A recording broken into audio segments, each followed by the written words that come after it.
Assalamualaikum warahmatullahi wabarakatuh. Sebelumnya, perkenalkan kami dari kelompok 7 yang beranggotakan saya Hernala Syuhanti NPM 083, Latifah Nur Hidayati NPM 112, Nur Indah Setio NPM 114, dan Hengki Marcella NPM 124. Kami akan mempresentasikan mengenai kode etik profesi akuntan Indonesia. Saya Hernala Syuhanti NPM 083 akan memberikan pembahasan yang pertama mengenai profesi akuntan. Sebelum itu, akuntan itu apa sih? Akuntan adalah seseorang yang telah lulus dari pendidikan S1, program studi akuntansi, dan telah memperoleh gelar profesi akuntan melalui pendidikan profesi akuntan yang diselenggarakan oleh beberapa perguruan tinggi yang telah mendapat izin dari Departemen Pendidikan Nasional atas rekomendasi dari Organisasi Profesi Institut Akuntan Indonesia atau IAI. Nah, untuk selanjutnya kita akan membahas mengenai sektor swasta terlebih dahulu, yang mana pada sektor swasta akuntan itu sebagai akuntan manajemen yang tugasnya melakukan proses pencatatan transaksi keuangan, memelihara catatan atas semua transaksi perusahaan, serta membuat laporan akuntansi secara periodik untuk disampaikan kepada manajemen organisasi.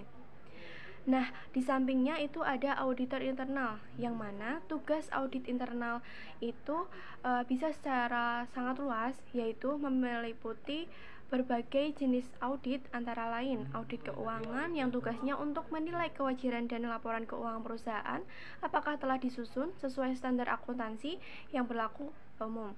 Lalu ada audit manajemen atau operasional, tujuannya untuk melakukan penilaian atas kinerja organisasi, apakah kinerja organisasi itu telah mencapai tingkat efisiensi, efektivitas, dan keekonomisannya itu yang diharapkan. Nah, kemudian ada audit ketaatan, itu untuk menilai apakah kegiatan operasi perusahaan telah mengikuti peraturan dan prosedur yang telah ditetapkan. Lalu ada juga investigasi khusus dan juga audit sistem informasi dan masih banyak lagi. Nah, untuk selanjutnya itu di bawah auditor internal itu ada akuntan publik yang melakukan pemeriksaan umum atas laporan keuangan perusahaan sebelum diterbitkan sebagai alat pertanggungjawaban manajemen dan memberikan opini atas kewajaran laporan keuangan setelah melakukan prosedur audit. Lalu di sisi kanan pada akuntan sektor publik itu dapat bekerja pada di bidang akuntan pemerintah yang bertugas memeriksa dan mengawasi aliran keuangan negara dan membuat rancangan sistem akuntansi tertuju untuk pemerintah. Nah, selanjutnya itu di samping kanannya itu ada auditor inspektorat. Auditor inspektorat itu fungsi pokoknya mirip dengan audit internal, namun ruang lingkup tugasnya terbatas untuk departemen atau pemerintahan yang bersangkutan. Lalu di bawah akuntan pemerintah ada akuntan BUMN atau BUMD yang bertugas sebagai akuntan di badan usaha milik negara atau badan usaha milik daerah. Kemudian ada juga sebagai auditor BPKP yang fungsi miripnya dengan auditor internal di perusahaan. Selanjutnya juga ada sebagai auditor BPK yang mirip dengan auditor eksternal atau akuntan publik bagi semua lembaga negara dan lembaga pemerintahan. Nah, kemudian dapat disimpulkan bahwa pekerjaan para akuntan baik yang bekerja sektor swasta maupun sektor pemerintah, entah selaku akuntan manajemen, akuntan publik, atau auditor internal, dapat disebut suatu profesi karena 1. Knock-like, yang mana memerlukan pengetahuan akuntansi dan disiplin ilmu lain yang relevan melalui pendidikan formal. Kedua, skill, memerlukan keterampilan dalam mengolah data dan menyajikan laporan khususnya dengan memanfaatkan teknologi komputer dan sistem informasi. Yang ketiga, itu ada attitude, yang mana harus mempunyai sikap dan perilaku etis. Nah, pada slide berikutnya kita akan membahas mengenai Organisasi Institut Akuntan Indonesia atau IAI. Organisasi Institut Akuntan Indonesia yang dulu bernama Ikatan Akuntan Indonesia lahir 12 tahun setelah Indonesia merdeka pada tanggal 23 Desember 1957. Pada saat itu hanya ada 11 akuntan di Indonesia, yang mana anggaran dasar IAI baru disahkan oleh Menteri Kehakiman RI pada tanggal 11 Februari 1959 dan baru dimuat dalam Berita Negara Republik Indonesia nomor 24 tanggal 24 Maret 1959. Walaupun demikian, para anggota sepakat bahwa tanggal pendirian IAI tiap pada tanggal 23 Desember. Selanjutnya, yang dapat disetujui sebagai anggota IAI adalah mereka yang telah mengikuti pendidikan akuntan secara formal berdasarkan Undang-Undang Nomor 34 Tahun 1954 dan telah mengikuti ujian sertifikat akuntan yang dikenal dengan nama Ujian Negara Akuntansi atau UNA, serta telah memperoleh register akuntan dari Departemen Keuangan Republik Indonesia. Sebagaimana telah dijelaskan sebelumnya tadi, bahwasanya para akuntan ini dapat berprofesi baik di sektor swasta maupun sektor pemerintahan sebagai akuntan manajemen, akuntan pendidik atau auditor internal, akuntan publik, dan akuntan sektor publik. Nah, Ikatan Akuntan Indonesia juga berbenah diri, antara lain, sepakat untuk berganti nama menjadi Institut Akuntan Indonesia, namun dengan tetap mempertahankan singkatan yang dipakai, yaitu IAI. Pada 2 periode kepengurusan IAI telah dipimpin oleh satu badan pengurus yang disebut Dewan Pengurus Nasional atau DPN. Dewan Pengurus Nasional itu apa sih? Nah, Dewan Pengurus Nasional itu merupakan suatu badan yang mirip dengan Dewan Direksi pada suatu organisasi perusahaan yang berbentuk perseroan terbatas. Nah, pada slide berikutnya kita akan membahas mengenai profesi akuntan dalam sorotan. Walaupun organisasi profesi IAI telah ada sejak tahun 1957, namun profesi ini baru berkembang pesat pada era pemerintahan Orde Baru.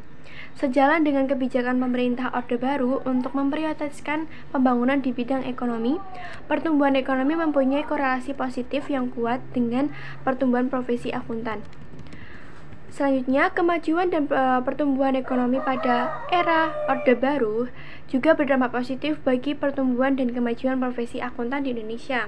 Untuk itu, profesi akuntan sebagai bagian yang tidak terpisahkan dari praktik bisnis dan penyelenggaraan administrasi pemerintahan, mau tidak mau, berada dalam tekanan berat konflik kepentingan, sehingga banyak profesi akuntan juga terseret ke dalam praktik-praktik yang tidak etis. Sorotan terhadap profesi akuntan tidak saja terjadi di Indonesia, tetapi juga di Amerika Serikat, baik terhadap akuntan manajemen maupun akuntan publik. Sorotan terhadap citra profesi bahkan juga menimpa KAP peringkat dunia, yang dikenal dengan sebutan The Big Five. Namun, sorotan paling tajam diberikan kepada KAP Arthur Andersen, karena pelanggaran etika dan pelanggaran tindak pidana berupa pemusnahan dokumen kertas kerja dalam kaitannya dengan audit yang dilakukan pada Enron. Pelanggaran ini tidak saja mengakibatkan pimpinan puncaknya masuk penjara, tetapi juga KAP Arthur Andersen sendiri tidak mampu lagi mempertahankan eksistensi karena kehilangan kepercayaan publik. Memulihkan citra profesi akuntan merupakan tantangan besar bila ingin profesi akuntan masih dihormati oleh publik. Baik, Assalamualaikum warahmatullahi wabarakatuh. Di sini saya Nurinda Sioningsih NPM 114.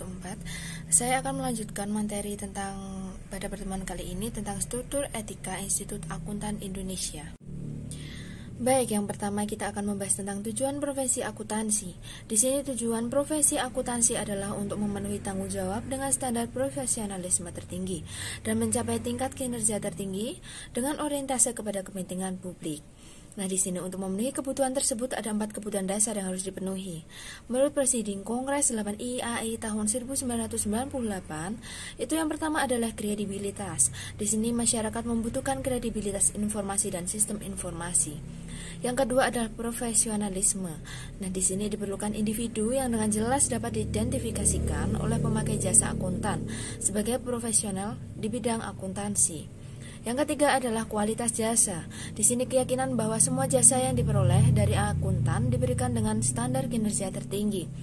Dan yang terakhir adalah kepercayaan. Di sini pemakai jasa akuntan harus merasa yakin bahwa terdapat kerangka etika profesional yang melandasi pemberian jasa oleh akuntan.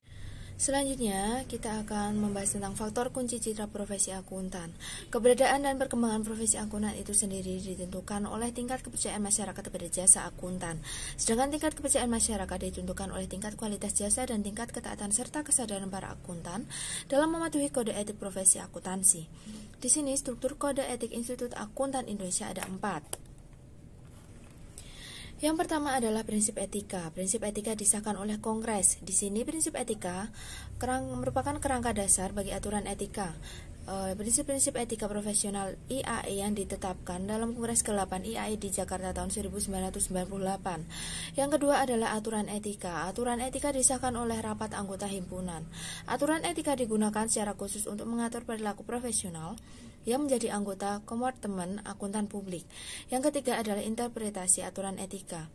Interpretasi aturan etika dibentuk oleh himpunan yang berisi tentang penafsiran, penjelasan atau elaborasi lebih lanjut atas hal-hal isu-isu dan pasal-pasal yang diatur dalam aturan etika. Dan yang terakhir adalah tanya jawab etika. Di sini tanya jawab etika berkaitan dengan isu-isu etika yang sedang terjadi. Selanjutnya kita akan membahas tentang prinsip etika IAE. Di sini kode etik IAE yang disahkan pada Kongres IAE ke-8 tahun 1998 terdiri dari 8 prinsip. Yang pertama yaitu tanggung jawab profesi, yang kedua adalah kepentingan publik, yang ketiga adalah integritas, yang keempat adalah objektivitas, yang kelima adalah kompetensi dan kehati-hatian profesional. Yang keenam adalah kerahasiaan, yang ketujuh adalah perilaku profesional, dan yang terakhir adalah standar teknis. Selanjutnya bisa dilihat ya teman-teman, itu adalah gambar 7.2, itu merupakan struktur etika Institut Akuntan Indonesia, dan yang gambar 7.3 itu adalah kerangka kode etik IAI dan IAPI. Selanjutnya dapat dilihat ya teman-teman, pada gambar 7.4 itu adalah merupakan proses penalaran prinsip etika. Di sini yang pertama kita akan membahas tentang kepentingan publik. Itu merupakan prinsip kedua. Di dalamnya tentang setiap anggota berkewajiban untuk senantiasa bertindak dalam kerangka pelayanan kepada publik, menghormati kepercayaan publik dan menunjukkan komitmen atas profesionalisme.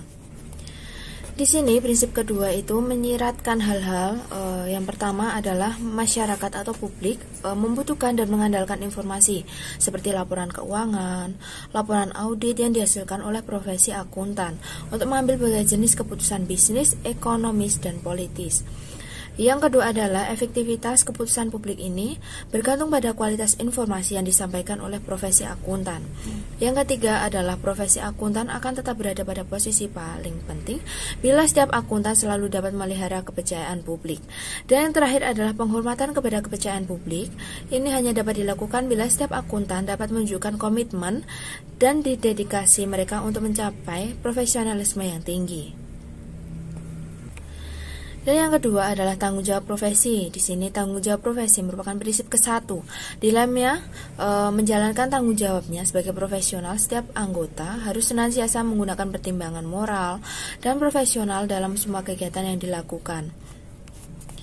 Di sini prinsip 1 dalam tanggung jawab profesi diperlukan sebagai konsekuensi logis dari keharusan profesi akuntan untuk menjaga kepercayaan publik. Prinsip ini menyeratkan yang pertama, publik menuntut tanggung jawab profesi akuntan untuk selalu menjaga kualitas informasi yang disampaikan. Yang kedua adalah dalam menjalankan profesinya, setiap akuntan akan segera dihadapkan berbagai jenis benturan kepentingan. Misal, yang pertama adalah kepentingan pribadi versus kepentingan publik. Yang kedua adalah kepentingan atasan versus kepentingan politik. Dan yang ketiga adalah kepentingan klien pemberi tugas dengan kepentingan publik. Yang terakhir adalah yang ketiga adalah mengedepankan kepentingan publik hanya dapat dilakukan bila akuntan selalu menggunakan pertimbangan moral dan profesional dalam semua kegiatan yang dilakukan. Saya Hengki Marcella, NPM 124 akan menjelaskan kompetensi prinsip ketiga sampai dengan prinsip ke-8. Istilah kompetensi mengandung arti kecakapan, kemampuan, kewenangan, dan penguasaan. Dengan demikian, kompetensi dapat diartikan sebagai penguasaan dan kemampuan yang dimiliki akan menjalankan profesinya sehingga membutuhkan kepercayaan publik. Dengan kepercayaan tersebut, publik memberi mandat dan wewenang kepada yang bersangkutan dalam menjalankan profesinya. Bila publik mulai meragukan kompetensi seorang profesional dalam menjalankan profesinya, maka bisa berakibat publik tidak lagi mempercayai kinerja seseorang profesional tersebut.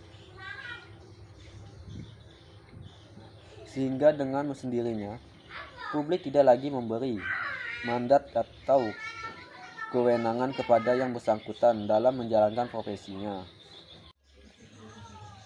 Baik, selanjutnya 3 ranah yang mencangkup kompetensi ini, yaitu yang pertama aspek kognitif.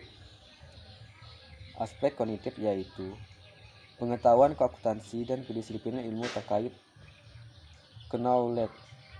Yang kedua, aspek afeksi yaitu sikap dan perilaku etis, kemampuan berkomunikasi. Dan yang ketiga, aspek psikomotorik yaitu keterampilan teknis atau baik, misalnya penguasaan teknologi informasi atau komputer, teknis audit, dan sebagainya.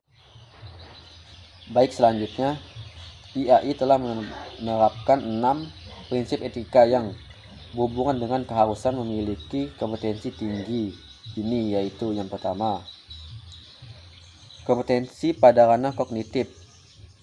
Kelima, kompetensi dan kehati-hatian profesional.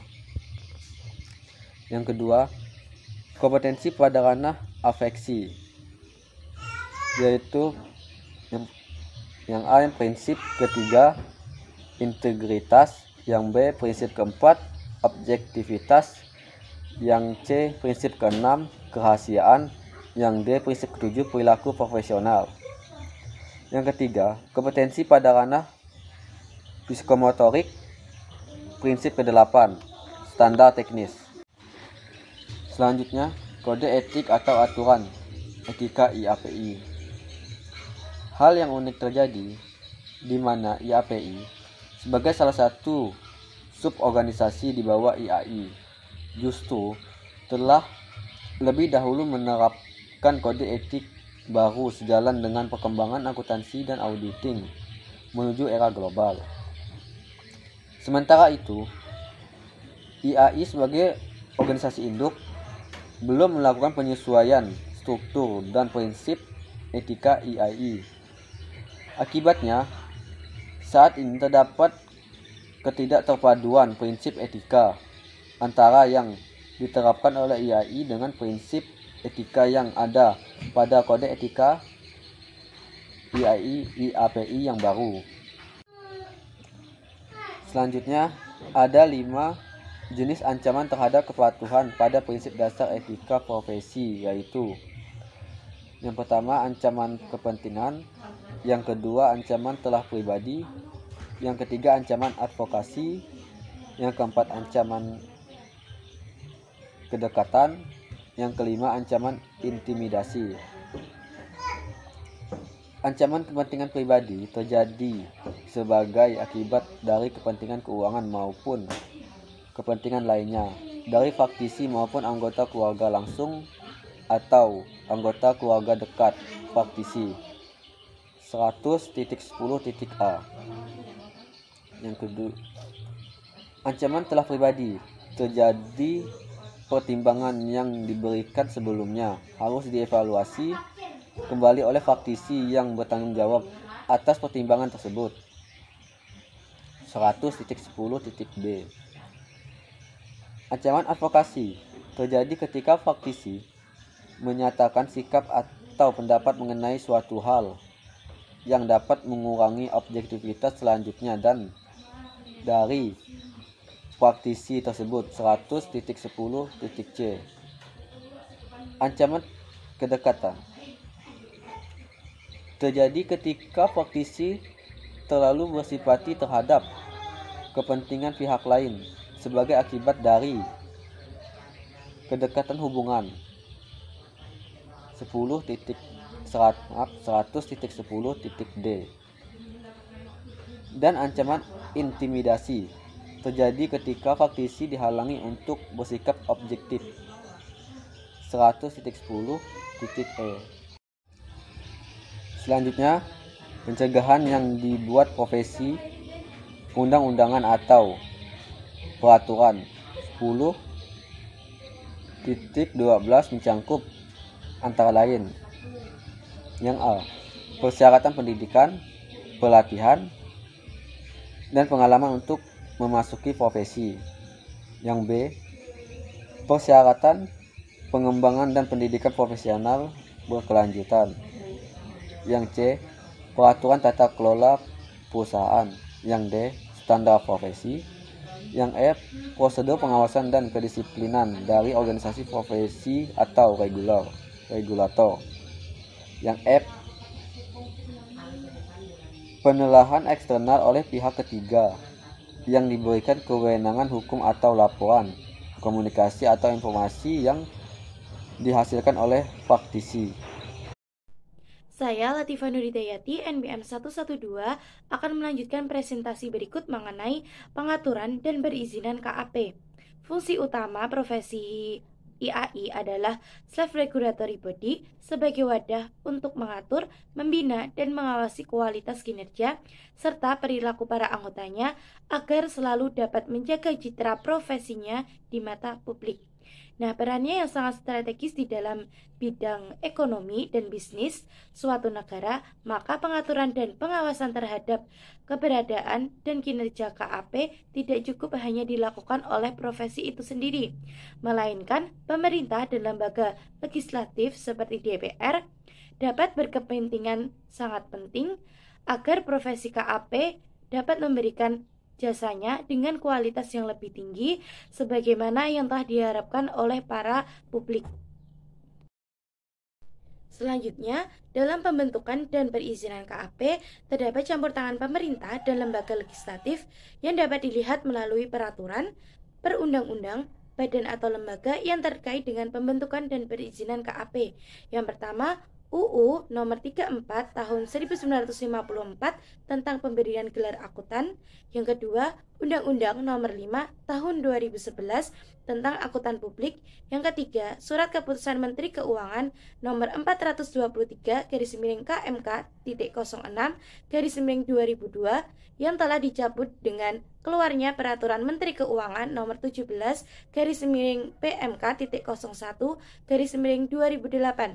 Yang keempat, Surat Keputusan Menteri Keuangan nomor 359/KMK.06/2003 tentang perubahan atas Keputusan Menteri Keuangan nomor 423/KMK.06/2002 tentang jasa akuntan publik yang telah dicabut dengan keluarnya Peraturan Menteri Keuangan nomor 17/PMK.01/2008. Yang kelima, Peraturan Menteri Keuangan nomor 17/PMK.01/2008 tentang jasa akuntan publik yang telah dicabut dengan keluarnya Undang-Undang nomor 5 tahun 2011, kecuali ketentuan-ketentuan dalam masa peralihan. Yang keenam, Peraturan Menteri Pengawas Pasar Modal dan Laporan Keuangan atau Bapepam LK yang berhubungan dengan audit atas laporan keuangan perusahaan yang sedang dan telah menjadi perusahaan publik. Yang ketujuh, peraturan perundang-undang lain yang relevan. Selanjutnya yaitu mengenai badan atau lembaga yang melakukan pembinaan dan pengawasan atas kinerja profesi akuntan. Yang pertama, Menteri Keuangan Republik Indonesia. Yang kedua, IAI dan kompartemen IAI yang terkait. Yang ketiga, Quality Review oleh Direktur Jenderal Lembaga Keuangan, Departemen Keuangan Republik Indonesia. Yang keempat, Dewan Kehormatan IAPI. Yang kelima, Dewan Review Mutu IAPI. Dan yang keenam yaitu Bapepam LK. Selanjutnya yaitu terdapat perbedaan pada Undang-Undang Akuntan Publik nomor 5 tahun 2011 dengan PMK nomor 17/PMK.01/2008. Nah, di sini terdapat perbedaan pada substansi yaitu seperti jenis jasa, proses menjadi akuntansi publik, rotasi audit, izin AP asing, bentuk usaha KAP, dan lain-lainnya. Nah, di sini teman-teman bisa melihat perbedaannya pada tabel di halaman 167 sampai 168. Selanjutnya yaitu mengenai susunan Undang-Undang Nomor 5 Tahun 2011 tentang Akuntan Publik. Nah, terdapat 16 bab dan 62 pasal. Untuk bab yang pertama terkait ketentuan umum pasal 1 sampai 2, bab 2 bidang jasa pasal 3 sampai 4, bab 3 perizinan akuntan publik pasal 5 sampai 11, bab 4 kantor akuntan publik pasal 12 sampai 23, bab yang kelima yaitu hak kewajiban dan larangan pasal 24 sampai 31, bab 6 penggunaan nama KAP pada pasal 32, bab 7 kerjasama KAP pasal 33 sampai 40, bab 8 biaya perizinan pada pasal 41 sampai 42, bab 9 asosiasi profesi AP pada pasal 43 sampai 44, bab 10 komite profesi AP pada pasal 45 sampai 48, bab 11 pembinaan dan pengawasan pada pasal 49 sampai 52, bab 12 yaitu sanksi administrasi pada pasal 53 sampai 54, bab 13 ketentuan pidana pada pasal 55 sampai 57, dan untuk bab 14 kadaluarsa ketentuan atau gugatan pada pasal 58, dan pada bab 15 terdapat ketentuan peralihan pada pasal 59, dan yang terakhir bab 16 ketentuan penutup pada pasal 60 sampai 62. Selanjutnya yaitu mengenai studi kasus. Nah, kelompok kami mengambil kasus pada kartu merah buat 10 KAP papan atas. Pada Direktur Pembinaan Akuntan dari Jasa Penilai DJLK Departemen Keuangan, Mirza Mustar, pada tanggal 17 April tahun 2002 mengirimkan surat kepada Ketua MKIAI karena tidak puas dengan keputusan BP2AP, yaitu Badan Peradilan Profesi Akuntan Publik. Nah, di surat tersebut disebutkan bahwa sanksi yang dipatuhkan pada 10 KAP itu tidak mencerminkan pelanggaran yang berat. Sanksi tambahan yang dijatuhkan oleh BP2AP kepada 3 dari 10 KAP untuk tidak melakukan audit sektor perbankan dinilai bukan wewenang IAI. Nah, hal tersebut bertentangan dengan peraturan yang berlaku karena wewenang untuk memberikan, membekukan, dan mencabut izin KAP adalah wewenang dari manajer keuangan. Sumber resmi yang menyebutkan sanksi ringan yang diberikan oleh BP2AP bertujuan untuk menghindari sanksi yang lebih lanjut dan yang makin berat, yaitu pencabutan izin. Padahal kesalahan yang dilakukan oleh KAP itu parah karena pelanggaran yang dilakukan sebenarnya sudah expired. Sanksi yang diberikan oleh BP2AP berawal dari hasil audit BPKP yang menyatakan adanya penyimpangan penerapan SPAP oleh KAP tersebut. Kemudian kasus tersebut diserahkan ke BP2AP dan putusan yang diambil karena 10 KAP tersebut diindikasikan melakukan pelanggaran berat saat mengaudit bank-bank yang dilikuidasi pada tahun 1998.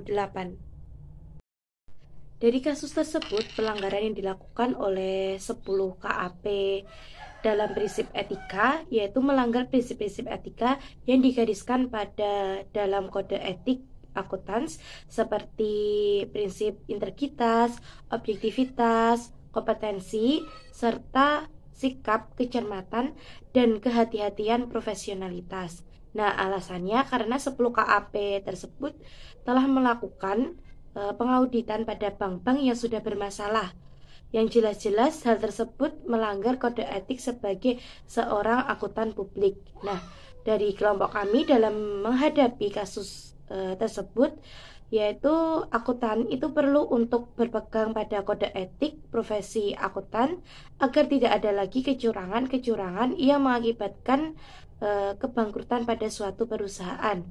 Nah, seharusnya sanksi yang dijatuhkan itu sesuai dengan ketentuan dan disesuaikan dengan pelanggaran etika yang dilakukan. Nah, sanksi yang ringan tidak akan memberikan efek jera sehingga kesalahan tersebut dapat diulang kembali. Nah, sebaiknya sanksi yang dijatuhkan itu setimpal dengan pelanggaran yang telah dilakukan, sehingga memberikan efek jera bagi para pelakunya.